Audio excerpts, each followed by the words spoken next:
and Nkomo as army, the Zebra forces. Believe me, it was one of the strongest armies even in the history of Africa. Yes, because they trained in Russia and they had enough weapons to do everything that they wanted to do. Even today, I would openly say an average Ndebele man is 10 times stronger than a Shona man. Who are you? Yes. And where are you from? Particularly, where in Zimbabwe you come from? Yes. So my name is Ndebele. Okay. I'm a church leader, a community leader, ministering as Bishop Mzila. Yes. Yes. I come from Philadelphia, MashonaLand south of Zimbabwe. Okay. So for someone who doesn't know Zimbabwe, so we are in a process of, well, I will call it a process of mending relations between South Africans and Zimbabweans. There are a lot of things that Zimbabweans know about South Africans, yes, and few South Africans know the basics about Zimbabwe. Yeah. So if someone thinks you are Shona, okay, let me just put it this way. Harare is the capital. Yes. Mostly Shona. Bulawayo, it's on the south. Yes. You call it second capital. Yes. Okay. So it's not the capital city. No. And I'll put numbers here that show that, but Zimbabwe has about maybe 3-4 languages. No, we have got 16. No, main languages. Main are 2. Main are 2. Yeah. Yeah, and then all those other small languages, like you and I spoke about the Balozi. You've got, yes, Balozi there, yes, and yes, then you've got people from Malawi or the northeast, yes, side, yeah, and you've got Amashanga, and you've got Xhosa, you've got Zulu people there, you've got Venda, you've got Pedi people living in Zimbabwe, you've got, yes, Botswana living, yes, so it's many, but the main ones are 2. Yes. It's in Ndebele and it's Shona, yes. Yeah. So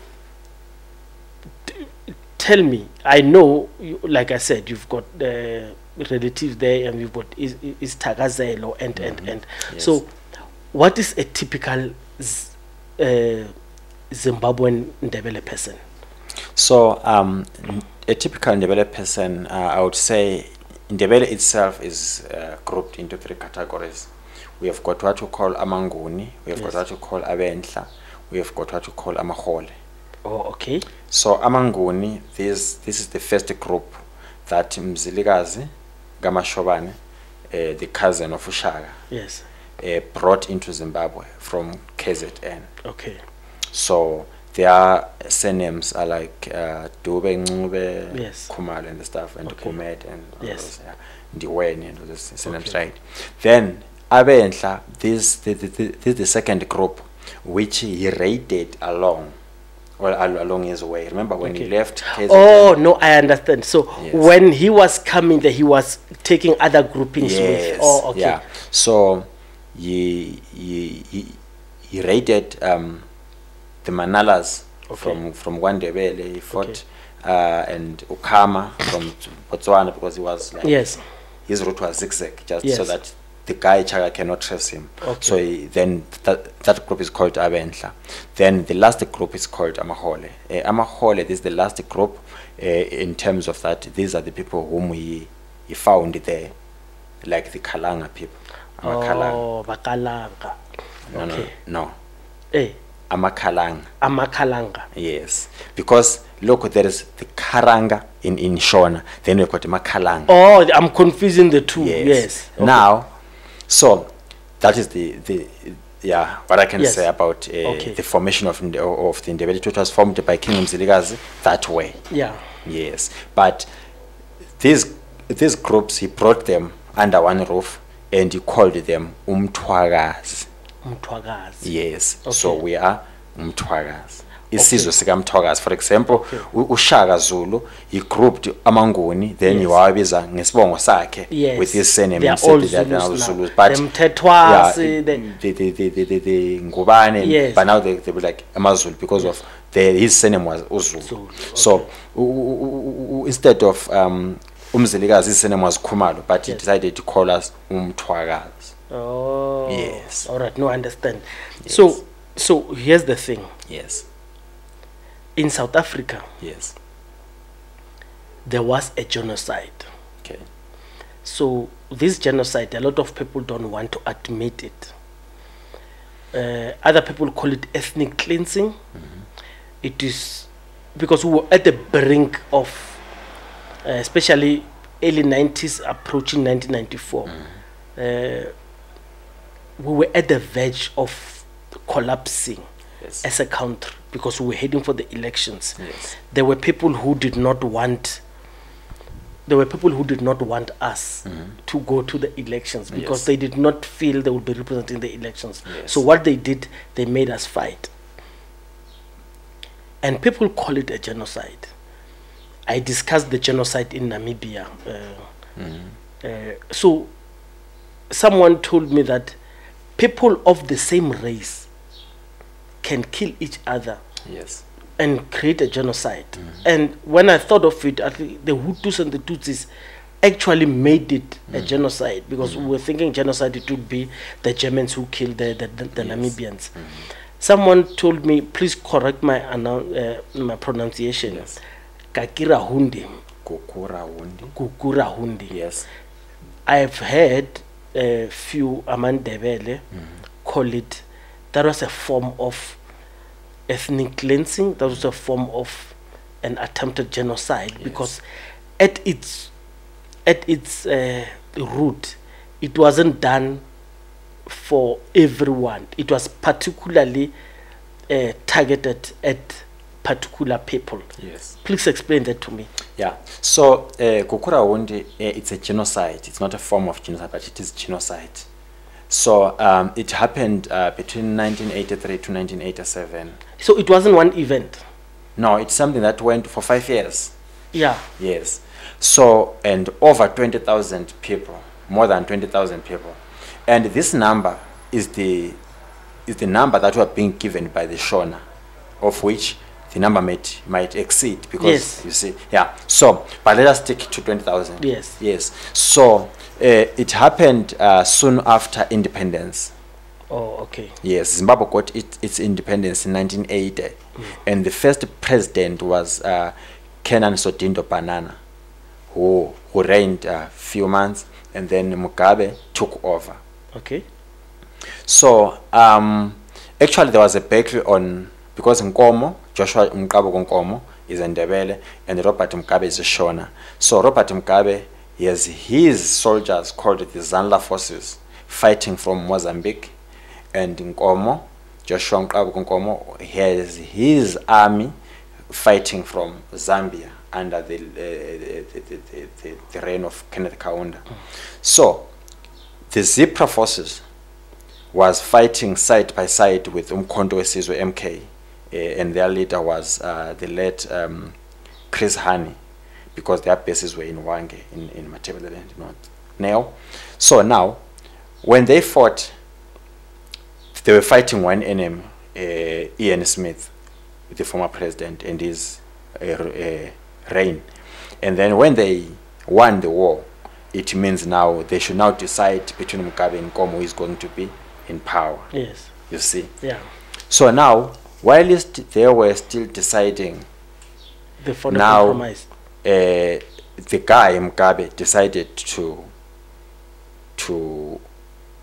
rebel against Nkomo because they were still on the talks, and then he invited in the Koreans to come and train specifically the Shona people, and he called that particular group the 5th Brigade. Ish. And then they were trained that they should go, they were trained by the Koreans that they should go and wipe away all the Ndebeles. Where this guy, the current president Mnangagwa, also said that the Ndebeles, they need sort of like doom to wipe them. They're like cockroaches, you see. Ish. So now Then they plotted this, and it was successful. And then they started killing innocent civilians. You see. So it was now difficult for Joshua Mqabu to, because he has surrendered everything at the assembly points, all the weapons, thinking that now there is peace. Now we should start building camps, and then have a national army. And then he surrendered everything. He disarmed all his soldiers and said, let us now build a proper national army and have range. We put F4 and everything. Whilst he busy disarming, the other guys busy arming. Yes. You see. So now the Ndebele said, weapons now. And then they started killing for 5 years. Then in 1987, I think it is the 21st of December, that's when Nkomo called for a ceasefire. And then he said, I will just accept to be a second, what do you call it? Deputy president. Yeah, because for my people are dying, are perishing. Then that's how it happened. But in reality, Nkomo had so much support, even from the MashonaLand, and Nkomo's army, the ZAPU forces. Believe me, it was one of the strongest armies, even in the history of Africa. Yes, because they trained in Russia, and they had enough weapons to do everything that they wanted to do. Even today, I would openly say an average Ndebele man is 10 times stronger than a Shona man. Let's not go there, because the purpose of this is for people to understand why there is animosity between the Ndebeles and the Shonas, who to us they are one people in Zimbabwe. Because now, when are the elections? 23 August. 23 August, and we are less than 2 weeks to there. And they seem not to have to be appetite for South African Zimbabweans. I'm deliberately saying South African Zimbabweans, because illegal or not, those Zimbabweans who are in South Africa, they do not want to go home and vote. They do not want to go home and correct the problems of their country. But what is of interest to me and for this podcast is the fact that